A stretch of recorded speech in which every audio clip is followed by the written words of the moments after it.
It is my favorite hamburger, which I know people will disagree with, but man, there's something about those hamburgers that I love. And if you've recently been into McDonald's, they've done a really good job redesigning their stores. They're calling it Experience of the Future. And then they also announced in September that they're going to be testing Beyond Meat burgers in their stores in Canada. So McDonald's is a well-established company, but they're still doing a ton of different things to stay relevant in today's landscape. And so Megan, I'm really curious what your data has to show. So when we're looking at McDonald's, we're listening for people talking about, ordering at McDonald's. Maybe they got McDelivery, maybe they're talking about that new PLT. And what we see is about an 8% increase year over year in purchase intent. So that's a pretty steady increase for McDonald's. And, this is a huge volume of tweets that we're measuring. From a strictly, algo perspective, the stock has outperformed. The stock has risen by more than 8% in the last year. So, take that with a grain of salt. But 8% is definitely, that's not too shabby for McDonald's. So more consumers are going to McDonald's and ordering McDonald's than they were last year. Yeah, Megan, the one thing is that we need to point out is you guys are primarily monitoring English-speaking, more domestic tweets. So that being about 40% of McDonald's revenue, obviously this isn't going to take into account a lot of their high growth markets or some of those international markets as well. So although the stocks had an incredible run, we're really only looking here in the US, correct? Correct. That's a really good point.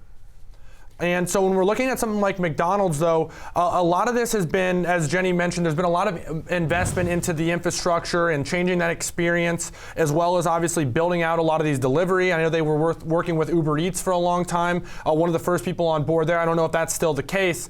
But when you're seeing something like McDonald's, are you seeing, when you are looking at delivery-focused things, are people choosing McDonald's, or is there still, is it kind of a move towards, other options like a Chipotle or different things, or is McDonald's still holding in there pretty good?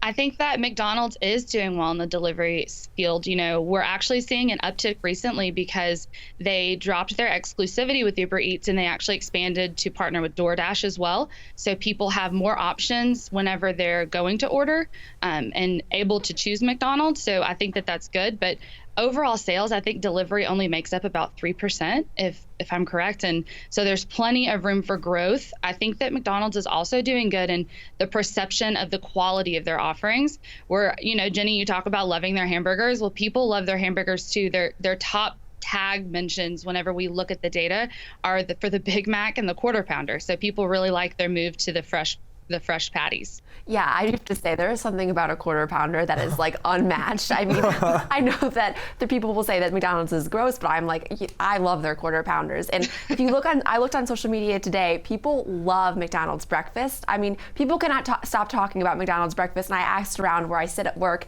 and people were like, it's by far my favorite breakfast, which I had no idea because I'm not a huge breakfast person, obviously a hamburger girl. So our first tweet says, McDonald's for breakfast greater than McDonald's for lunch and dinner. This was the theme I saw all across Twitter today, that people really, really love their breakfast. They love their coffee, and people are very brand loyal when it comes to their morning coffee. And it seems like for McDonald's, that's a really good thing for them. Yeah, Megan, I know that this was a big piece of their story. Maybe it was 2, 3, 4 years ago when they moved towards that 24-hour breakfast offering. And I'm sure that your data reflected that at some point, pretty strongly with an uptick. But Jenny makes a really good point, I think, about, getting people to use McDonald's for their coffee maybe in the morning.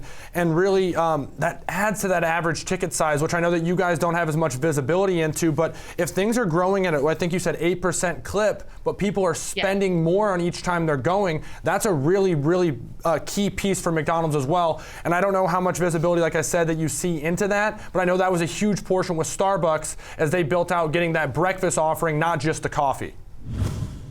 Yeah, you're exactly right. One thing that we look at too are mentions of the McDonald's app, and a lot of people, especially McDonald's loyalists, they like to get that set in the app and then go through an order. So I think that that's good. There is a strength in the coffee brand as well. I think people do appreciate coffee. It doesn't have like a negative connotation or a perceived low quality, even though it's McDonald's. It's just affordable and it's good. So I think that from an average ticket size, another thing that they're doing is their tech through their drive-thrus. They're able to make recommendations based on whether it's the time of day or the weather and increase how much people spend, but also improve the improve the efficiency. So like reduce the time that people spend in the drive-through. So I think that's reflected in our sentiment for McDonald's. Yeah, and that's going to be an important move as you're continuing to compete on that front. But I guess, Megan, kind of closing thoughts here as we're getting this earnings release tomorrow morning. You mentioned kind of that revenue growth. We talked a little bit about the average ticket size and some of their investments going forward here. But we're also talking about a stock that's been on an incredible run over the last year, up 25% over the last 12 months, up 19% year to date. But it has pulled back a little bit. Does LikeFolio have maybe like a feel one way or another? Or are you looking for a post-earnings move to maybe get involved with this one? You know, if you're going to play this into earnings, we're leaning bullish, even though 8% isn't as spectacular as the stock has performed. That's still strength for McDonald's. So we're cautiously bullish moving into this earnings.